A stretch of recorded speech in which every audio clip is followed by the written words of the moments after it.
नमस्कार दोस्तों, Riddhi ice YouTube channels पे आप लोगों का फिर से हार्दिक स्वागत और अभिनंदन। एक नई वीडियो के साथ में हम लोग फिर से आने के प्रयास में हैं और करंट अफेयर्स की सीरीज कर रहे थे। और इससे पहले वीडियो में हमने देखा था कि रिसेंटली जो सीएम इलेक्टेड हुए हैं उन नए सीएम्स का लिस्ट हमने आपको दिया था। और अब जो एक नया वीडियो हम लोग लेकर के आ रहे हैं उसमें हम लोग जिस टॉपिक के बारे में डिस्कस कर रहे हैं वो काफ़ी इंपॉर्टेंट टॉपिक्स है करंट के पॉइंट ऑफ व्यू से। भारत रत्न अवार्ड जो है, और जैसा कि लास्ट वीडियो में ही हमने कहा था कि दो पैरेलल सेगमेंट हम लोग स्टार्ट करने के लिए करने जा रहे हैं। पहला सेगमेंट होगा करंट अफेयर्स का और जो दूसरा सेगमेंट है वो है आपका सब्जेक्ट रिलेटेड। ठीक है, तो करंट अफेयर्स के सेगमेंट को भी हम लोग जो है अलग अलग टॉपिक वाइज हम लोग करेंगे, जैसे जीआई टैग हो गया, न्यू अपॉइंटमेंट्स हो गए, या जो टारगेट्स है आपके, या अवार्ड का है। तो अवार्ड की सीरीज में हम लोग देखते हैं कि भारत रत्न अवार्ड जो काफ़ी इंपॉर्टेंट अवार्ड है और उस पर आज हम लोग डिस्कस करेंगे। तो चलिए वीडियो को शुरू करते हैं। दोस्तों, भारत रत्न जो अवार्ड है ये भारत की सबसे प्रतिष्ठित अवार्ड मानी जाती है। हाईएस्ट सिविलियन अवार्ड है इंडियन गवर्नमेंट का, जो गवर्नमेंट ऑफ इंडिया देती है किसी व्यक्ति विशेष को। और इसकी स्थापना उन्होंने की थी 2 जनवरी 1954 को। ठीक है, और अगले साल इन्होंने तीन लोगों को एक साथ दिया था। उसमें थे सी राजगोपालाचारी, डॉक्टर एस राधाकृष्णन और डॉक्टर सी वी रमन। इसके बारे में हम लोग डिस्कस करेंगे अभी। और एक चीज क्या है कि जो भी एक्सेप्शनल सर्विसेज है, award is conferred in recognition of exceptional service performance of the highest order. किसी भी क्षेत्र में आप उच्चतम या उत्कृष्टतम योगदान है भारतीय समाज में आपका, तो उस क्षेत्र के लिए भारत सरकार जो है भारत रत्न अवार्ड देती थी। इसकी चार कैटेगरीज जो है लिमिटेड थी। और बाद के दिनों में 2011 में उन्होंने पार्लियामेंट में एक एक्ट ला करके उसमें संशोधन किया। और अब भारतीय समाज में या भारत में किसी भी क्षेत्र विशेष के उत्कृष्टतम योगदान के लिए भारत रत्न पुरस्कार दिया जाता है। तो अब हम लोग क्या देख रहे हैं कि in December 2011 government of India expanded the criteria to include any field of human endeavour. तो अब इसका क्या है कि इससे पहले की यदि हम बात करें तो सिर्फ चार सेक्टर्स था: आर्ट्स, लिटरेचर, ठीक है, साइंस और पब्लिक सर्विस। ये चार सेक्टर्स थे जिसमें भारत सरकार जो गवर्नमेंट ऑफ इंडिया है वो भारत रत्न अवार्ड देती थी किसी व्यक्ति विशेष को उसके हाईएस्ट कॉन्ट्रीब्यूशंस के लिए। यदि इन चार फील्ड में से जो कॉन्ट्रीब्यूशंस था किसी व्यक्ति विशेष का भारतीय समाज में या भारत में, उसको सबसे highest award Bharat Ratna award देती थी। 2011 के बाद भारत सरकार ने क्या किया कि इन ये जो चार कैटेगरीज है उसको एक्सपेंडेड किया उन्होंने। दैट मीन्स क्या है कि स्पोर्ट्स के फील्ड में भी, म्यूजिक के फील्ड में भी, और तमाम जो अन्य क्षेत्र हैं उन क्षेत्रों में भी भारत रत्न पुरस्कार दिया जाने लगा। तो अब कुल मिला जुला करके चार पॉइंट हमने देखा कि भारत रत्न जो अवार्ड है भारत सरकार के सर्वोच्च पुरस्कार है, पहली बात। दूसरी बात है इसकी जो स्थापना वो 2 जनवरी 1954 को की गई। तीसरी हमने जो बात देखी है वो ये है कि 2011 में भारत सरकार ने क्या किया, इन चार क्षेत्रों के अलावा और भी जो विभिन्न क्षेत्र है उसमें विशेष योगदान के लिए या उत्कृष्टतम योगदान के लिए या सर्वश्रेष्ठ योगदान के लिए भारत सरकार भारत रत्न अवार्ड देने लगी। अब हम लोग बात करते हैं कि पहली बार जिसको पुरस्कार मिला, ठीक है, तो उसमें जो पहला नाम है वो है सी राजगोपालाचारी। सी राजगोपालाचारी।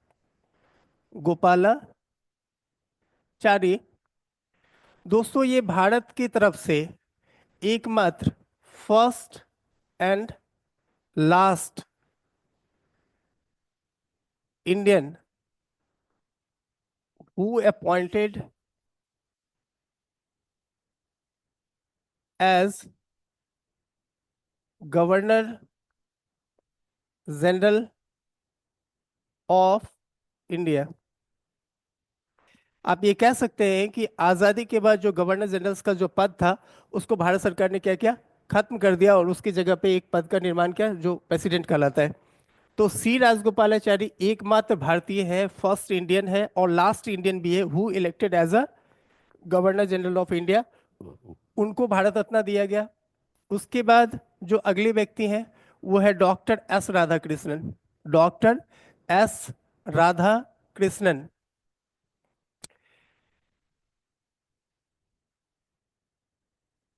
दोस्तों, ये फर्स्ट वाइस प्रेसिडेंट रहे हैं इंडिया के। ठीक है। उसके बाद हम क्या देखते हैं कि सेकंड प्रेसिडेंट रहे इंडिया के ये। सेकंड प्रेसिडेंट रहे इंडिया में। थर्ड क्या देखते हैं कि बाय प्रोफेशन ये प्रोफेसर रहे। कई देशों में एम्बेसडर के पद पे ये नियुक्त हुए थे और एम्बेसडर रहे हैं कई देशों में। शिक्षा के क्षेत्र में इनका जो है बहुत बड़ा कॉन्ट्रीब्यूशंस है। ये बीएचयू और साथ में आंध्र यूनिवर्सिटी के वाइस चांसलर भी रहे हैं। आंध्र यूनिवर्सिटी के फॉर्मर वाइस चांसलर भी रहे हैं। फॉर्मर वाइस चांसलर चांसलर भी रहे हैं। ठीक है ना। तो इनको दिया गया। और साथ में ये मतलब प्रेसिडेंट रहे हैं जिनको नाइट हुड की भी उपाधि दी गई है। और डिफरेंट मतलब जो अंग्रेजों के जो विभिन्न जो है बड़े बड़े पुरस्कार है उनसे भी इनको नवाजा गया है। ठीक है ना। तो हम लोग क्या देख रहे हैं कि दूसरे जो व्यक्ति हैं एस राधा कृष्णन। और एक चीज़ ध्यान में रखना है कि on the memory of him, on his birthday 5 सितंबर को हम लोग क्या करते हैं टीचर्स डे के तौर पे सेलिब्रेट करते हैं। ठीक है ना। और तीसरा जो नाम है वो है आपका doctor CV Raman. Doctor CV Raman. ठीक है। दोस्तों ये 1930 में इनको पहला नोबेल पुरस्कार भी मिला था in the field of physics. In the field of physics या in the field of science भी आप कह सकते हैं। फिजिक्स के लिए जो है इनको नोबेल पुरस्कार मिला है। और ये फर्स्ट इंडियन है। First Indian as well as क्या है कि फर्स्ट एशियाटिक पर्सन है। फर्स्ट क्या है एशियाटिक पर्सन भी हैं कि who elected as a Nobel prize winner in the field of science. बहुत बड़ा कॉन्ट्रीब्यूशन है इनका साइंस के फील्ड में। 28 फरवरी को इन्होंने क्या किया था रमन इफेक्ट को इन्वेंट किया था या रमन इफेक्ट की डिस्कवरी की थी इन्वेंट किया था। And on the memory of him जो है नेशनल साइंस डे जो है 28 फरवरी को जो है गवर्नमेंट ऑफ इंडिया सेलिब्रेट करती है। ठीक है ना। और रमन इफेक्ट के बारे में मैं आपको बताऊं कि जितने भी स्पेस प्रोग्राम है ठीक है ना स्पेस क्राफ्ट जो जा रही है स्पेस में विदाउट रमन इफेक्ट जो है ये संभव नहीं हो पाता। तो ये कितना बड़ा इन्वेंशंस था कितनी बड़ी डिस्कवरी थी इनके द्वारा जो किया गया ये आप समझ सकते हैं। इसका अंदाजा इसी बात से लगाया सकता है कोई भी स्पेस प्रोग्राम है उसको हम लॉन्च नहीं कर सकते थे या कोई भी स्पेस क्राफ्ट है उसको स्पेस में भेजा जाना संभव नहीं था।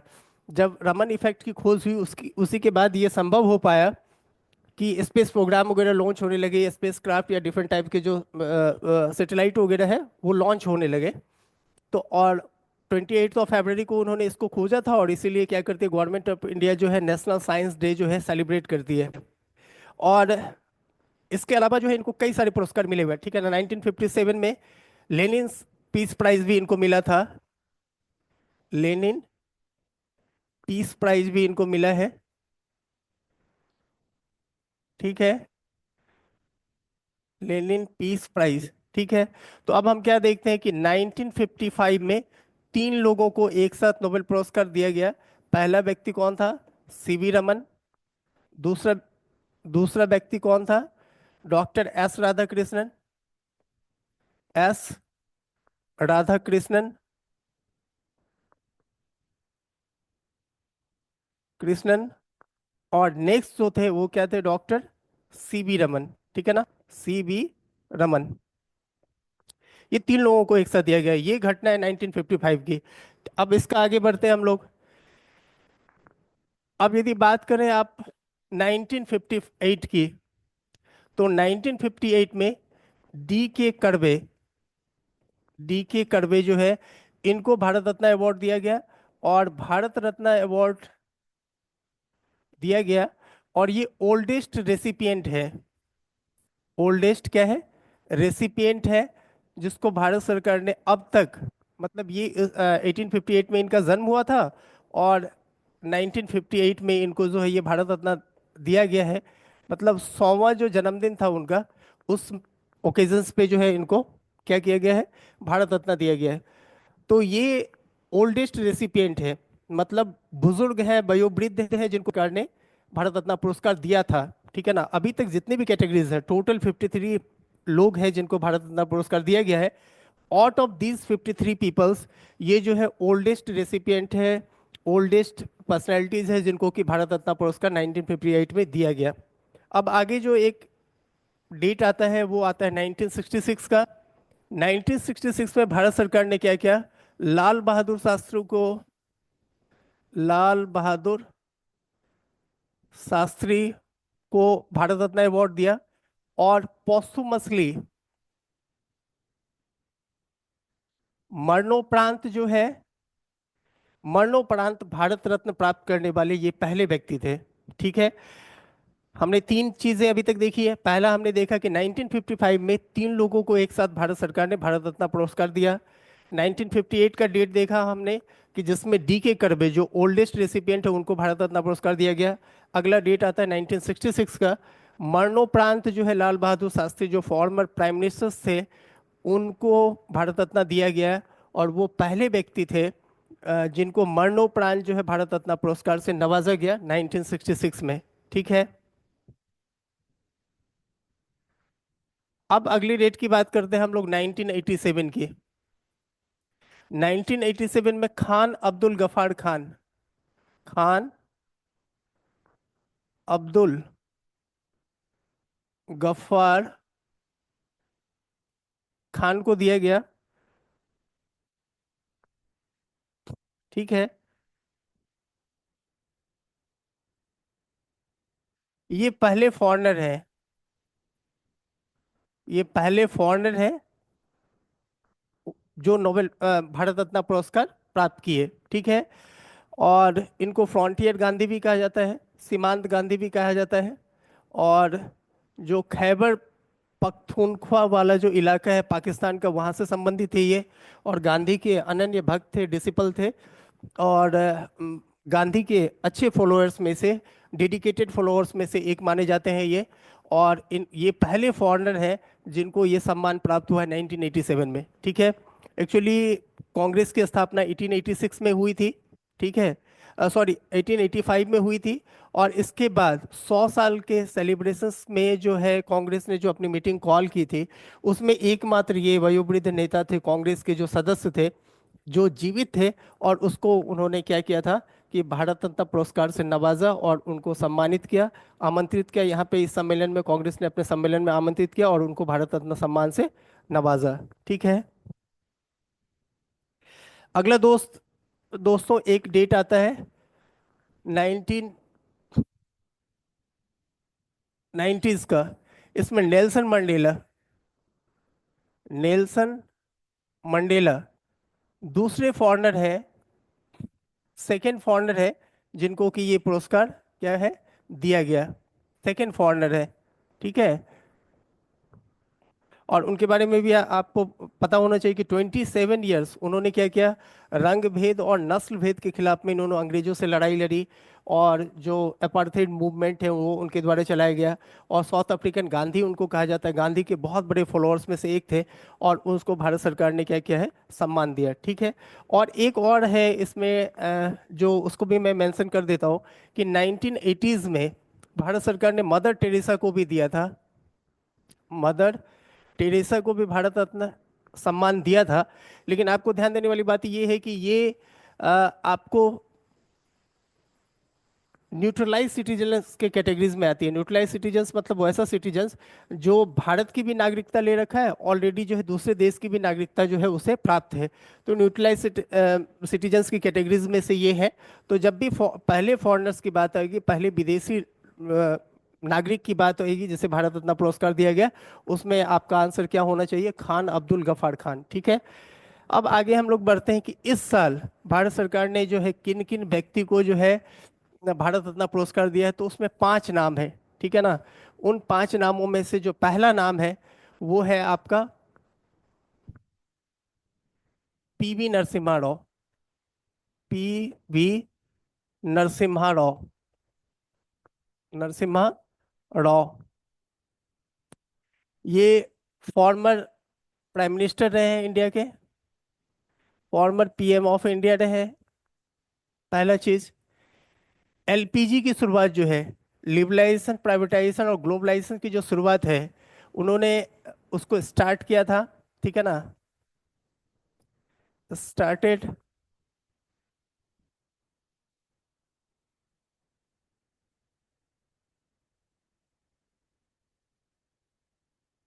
मतलब इनकी गवर्नमेंटशिप में, या जब ये प्रधानमंत्री थे, इन्होंने मार्केट को ओपन किया था। क्लोज्ड इकोनॉमी से जो है ओपन मार्केट की तरफ, जो ओपन इकोनॉमी की तरफ जो है इंडिया मूव की थी, और बहुत ही बोल्ड और डेयरिंग ये डिसीजंस था भारतीय इकोनॉमी के लिए। तो इसकी शुरुआत भी इन्हीं के टाइम पीरियड में हुआ था। एज वेल एज राम मंदिर मूवमेंट की जो स्टार्टिंग भी इन्हीं के टाइम पीरियड में हुई थी। तो ये तमाम चीज़ें हैं। Farmer prime minister of India भी रहे हैं। इससे पहले ये फॉर्मर आंध्र के भी सीएम रहे। ठीक है ना? और फॉर्मर आंध्र सीएम भी रहे हैं ये। फॉर्मर आंध्र,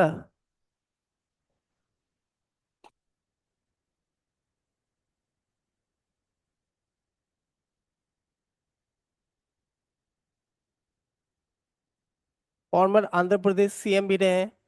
इसके अलावा यदि आप इनके बारे में गौर करें तो 73rd एंड 74th जो कॉन्स्टिट्यूशनल अमेंडमेंट है, कॉन्स्टिट्यूशनल अमेंडमेंट, कॉन्स्टिट्यूशनल अमेंडमेंट, वो भी पीवी नरसिम्हा राव के शासनकाल में ही आया था या लाया गया था। अब ये क्या है 73rd and 74th constitutional amendment? नगर पालिकाओं को जो मजबूत करने वाली बात थी, या ग्राम पंचायत को जो इम्पावर्ड करने वाली बात थी, या और ग्राम पंचायत को जो political right as well as economical right देने की बात थी, वो इस कॉन्स्टिट्यूशनल अमेंडमेंट में शामिल था। और ये भी जो है इन्हीं के शासनकाल में और इनके टाइम पीरियड में लाया गया था। बहुत ही कांग्रेस की तरफ से ये प्राइम मिनिस्टर बने थे 1990s के दौर में। काफ़ी इंपॉर्टेंट प्राइम मिनिस्टर्स में से एक रहे हैं। और मैंने क्या बताया कि इकोनॉमी के फील्ड में जो एलपीजी की जो है स्टार्टिंग है, वो इन्हीं के टाइम पीरियड में हुआ था। ये प्राइम मिनिस्टर थे एट द टाइम, और मनमोहन सिंह उस टाइम में फाइनेंस मिनिस्टर हुआ करते थे, जिनकी डेथ हाल फिलहाल में हुई है। तो इनके द्वारा ये स्टार्ट किया गया था। अच्छा, और एक एक चीज़ और इनके बारे में आप याद रख सकते हैं कि ये इससे पहले जब प्राइम मिनिस्टर बने थे, उससे पहले home as well as foreign as well as defence minister भी रह चुके थे। अब आप समझ सकते हैं, former home minister as well as former foreign minister as well as former defence minister भी रह चुके थे इंडिया की तरफ से। तो ये ध्यान देने वाली बात है कि पॉलिटिकल कद इनका कितना बड़ा था। ठीक है? तो उसको भारत सरकार ने इस बार जो 2024 में भारत रत्न अवार्ड का जो अनाउंसमेंट किया, उसमें पीवी नरसिम्हा राव का जो नाम है वो शामिल किया। ठीक है? अब जो दूसरे शख्स है उसकी बात हम लोग करते हैं।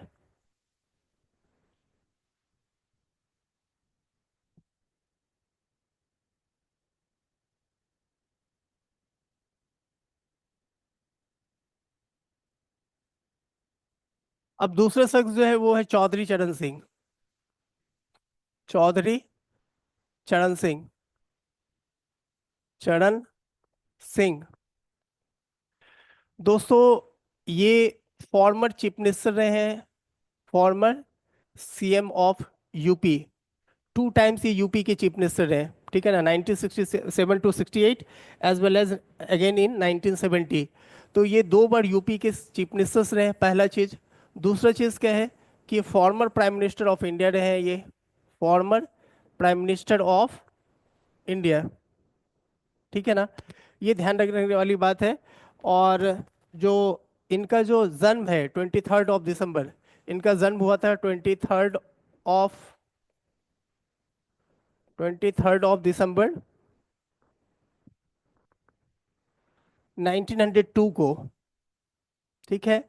और डेथ जो हुई थी वो 1987 में हुई थी। ठीक है ना? तो ये ध्यान रखना है। तो 23rd of December is celebrated as national farmers day. 23rd of December is celebrated as national farmers day. ठीक है? और इनकी जो समाधि है, दैट इज ब्यूरियल प्लेस, वो जाना जाता है किसान घाट के नाम से। किसान घाट के नाम से जाना जाता है। किसान परिवार से आते थे, फार्मर्स बैकग्राउंड था इनका। बाद के दिनों में ये मतलब प्राइम मिनिस्टर्स भी बने, और इससे पहले मैंने बताया कि यूपी में 2 बार के ये चीफ मिनिस्टर्स भी रहे हैं। और फार्मिंग सेक्टर से आते थे और किसानों के दुख दर्द और पीड़ा को वो समझते थे। और किसानों से सहानुभूति होने के चलते जो उनकी जो समाधि है उसको किसान घाट जो है के नाम से जाना जाता है। और उनका जो जन्मदिन है, जो बर्थ डे है, 23 दिसंबर, उसे हम लोग नेशनल फार्मर्स डे के तौर पे सेलिब्रेट करते हैं। ठीक है। अगला दोस्तों नाम है MS स्वामीनाथन। ठीक है। इनकी भी डेथ दोस्तों हाल फिलहाल में ही हुई है। ठीक है ना। ये भी एग्रीकल्चरल साइंटिस्ट थे। ठीक है। और रिसर्चर्स थे, एग्रीकल्चर्स के फील्ड में इनका लंबा अनुभव था। ग्रीन रिवॉल्यूशंस की जो स्टार्टिंग है 1969 में, वो इन्हीं के प्रयासों से, इन्हीं के रिकमेंडेशंस पे जो है स्टार्ट हुई थी। हाल फिलहाल में ही इनका डेथ हुआ था। और आपको ध्यान देने वाली बात यह है कि एशियाटिक लोगों में भी से भी कम लोग ऐसे हैं जो इनके पैरेलल हैं एग्रीकल्चर सेक्टर्स की, यदि हम बात करें। और भारत में तो इनका कॉन्ट्रीब्यूशंस क्या कहा जाए। ठीक है ना। और इनको आप देखोगे कि जब भारत रत्न पुरस्कार का अनाउंसमेंट किया गया है उससे ठीक पहले इनको जितने भी पद्मा अवार्ड है, पद्मश्री है, पद्म विभूषण है, पद्म भूषण है, ऑलरेडी ये इनको मिल चुका है। इंटरनेशनल लेवल के कई सारे एकदम एग्रीकल्चर सेक्टर से जुड़े हुए जो पुरस्कार हैं वो भी उनको ऑलरेडी मिला है। ठीक है ना। तो ये आपको ध्यान देना है। और ग्रीन रिवॉल्यूशंस के लिए इनको याद किया जाता है। और ग्रीन रिवॉल्यूशंस की जो शुरुआत है वो इनके द्वारा किया गया। और एग्रीकल्चर सेक्टर्स में क्या क्या इम्प्रोवाइजेशंस होने चाहिए, क्या क्या डेवलपमेंट होने चाहिए, फार्मर्स को कैसे इम्पावर्ड किया जाना चाहिए फाइनेंशियली और अलग अलग लेवल पे, ये सारा जो ये सारी जो बातें हैं वो MS स्वामीनाथन के ही कमेटी के रिपोर्ट के अनुसार जो है कई बार की सरकारों ने जो है प्रयास किया है, कदम बढ़ाया है। तो one of the most eminent लोग हैं एग्रीकल्चर से जुड़े हुए, ये ध्यान देना है आपको।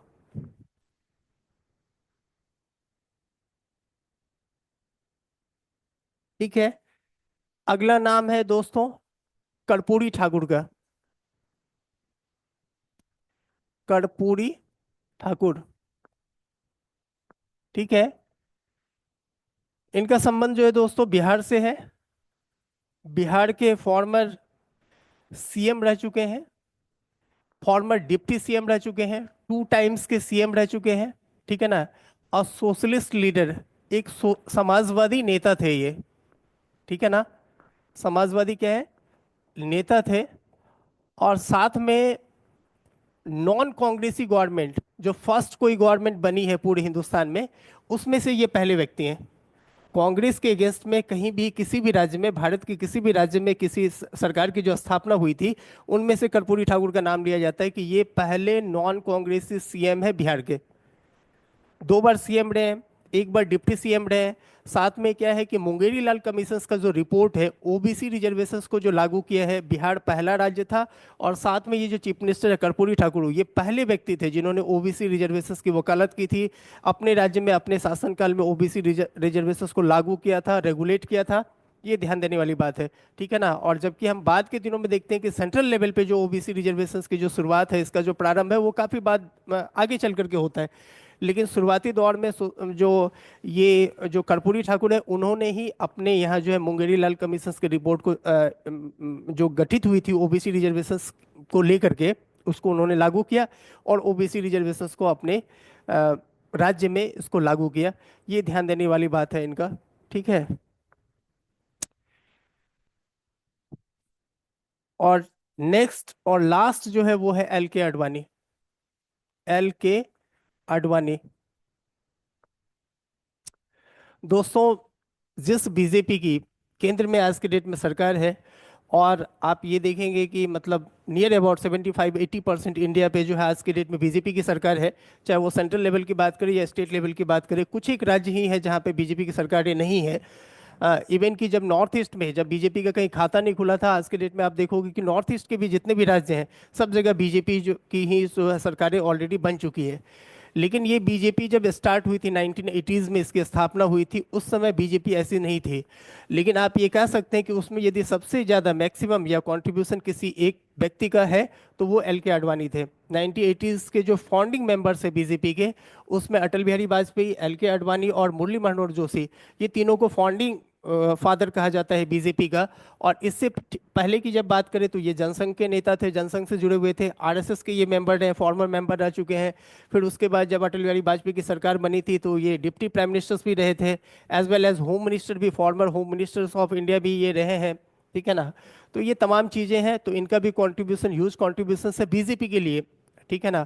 और इस कंट्री के लिए और दक्षिणपंथी राजनीति के लिए या राइट विंग पॉलिटिक्स में इनका बहुत बड़ा योगदान रहा है। बीजेपी को खड़ा करने में, बीजेपी को स्ट्रांग बनाने में, उस कैडर को मजबूत करने में। और बीजेपी आज के डेट में स्ट्रक्चरली जो कुछ भी दिख रही है, संरचनात्मक रूप से जो कुछ भी बीजेपी आज के डेट में दिख रही है, उसमें यदि किसी एक व्यक्ति का बहुत बड़ा योगदान है तो वो मतलब एल के आडवाणी का आप कह सकते हैं। तो कुल मिला जुला करके दोस्तों हम लोग क्या देखें कि 5 लोग हैं जिसको 2024 में भारत सरकार ने क्या किया है, भारत रत्न अवार्ड देने की घोषणा की है। टोटल यदि हम बात करें तो 53 लोग हैं, 53 पीपल्स हैं जिसको कि भारत रत्न पुरस्कार दिया जा चुका है। और आगे जो है 2025 में जब इसकी अनाउंसमेंट होगी तो फिर हम उस पर वीडियो लाएंगे। और आज के लिए इतना ही। वीडियो पसंद आए तो उसको लाइक कीजिए, शेयर कीजिए और आगे बढ़ाइए।